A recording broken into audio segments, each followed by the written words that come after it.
Chapter 24. Where's the prophetess? Sistine asked him as soon as she stepped off the bus. She was wearing a bright orange dress with pink circles all over it. Her left knee was skinned and bleeding. Her right eye was swollen. Huh? Said Rob.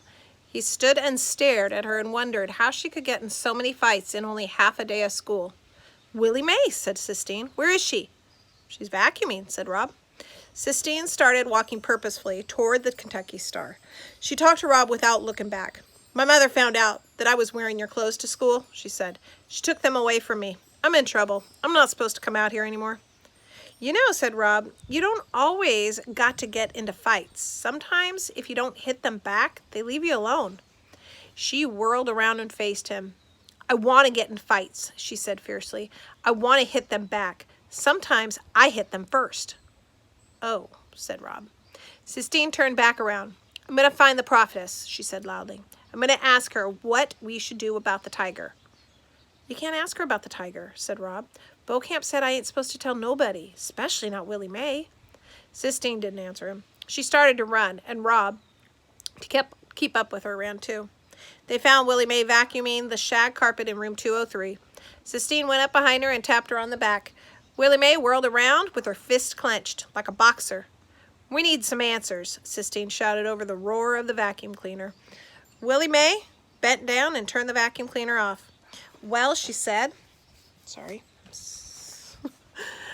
well, she said, look who's here. She kept her hand balled up as if she were searching for something to hit. What's in your hand? Sistine asked. Willie Mae uncurled her fist and showed Sistine the bird.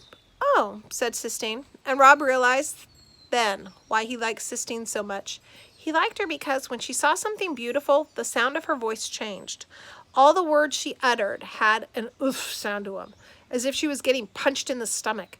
The sound was in her voice when she talked about the Sistine Chapel, and when she looked at things he carved in wood. It was there when she said the poem about the tiger burning bright, and it was there when she talked about Willie Mae being a prophetess.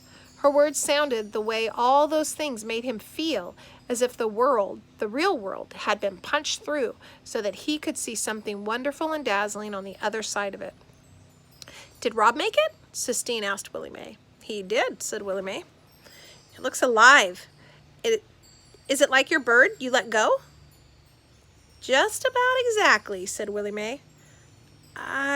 Said Sistine. She looked at Willie Mae and then she turned and looked at Rob. She said, we need to ask you something. Ask on, said Willie Mae.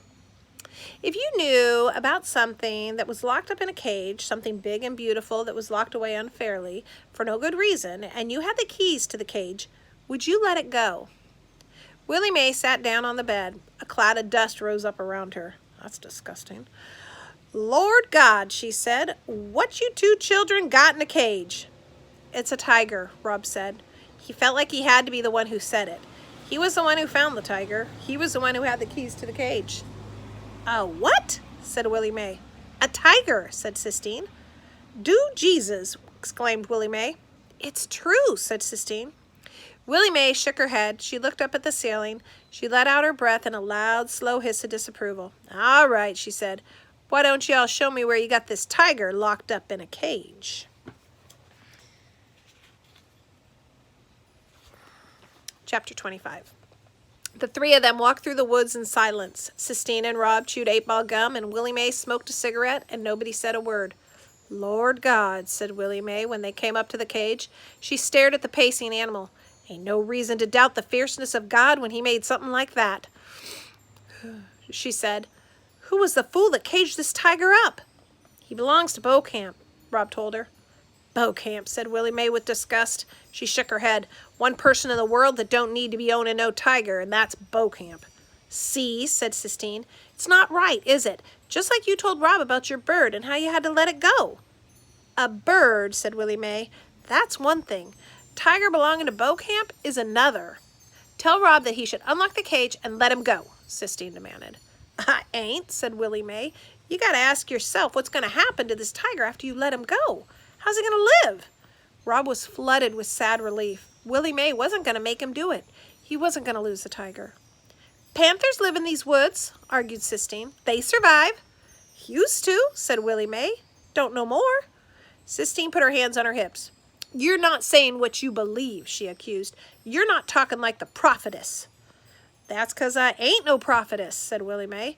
All I am is somebody speaking the truth, and the truth is there ain't nothing you can do for this tiger except to let it be. It's not right, said Sistine. Right ain't got nothing to do with it, muttered Willie Mae. Sometimes right don't count.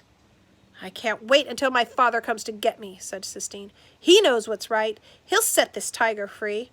Rob looked at Sistine. Your daddy ain't coming for you, he said softly, shaking his head, amazed at what he suddenly knew to be the truth. My father's coming to get me, Sistine said through tight lips. No, said Rob sadly. He ain't. He's a liar, like your mama said. You're the liar, said Sistine in a dark, cold voice. Her face was so white it seemed to glow before him. And I hate you, she said to him. Everybody at school hates you, too. Even the teachers. You're a sissy. I hope I never see you again. She turned and walked away, and Rob stood and considered her words. He felt them on his skin like shards of broken glass. Great simile. He was afraid to move. He was afraid of how deep they might go inside him. She don't mean it, said Willie Mae. She don't mean none of what she say right now. Rob shrugged. He bent and scratched his legs as hard as he could.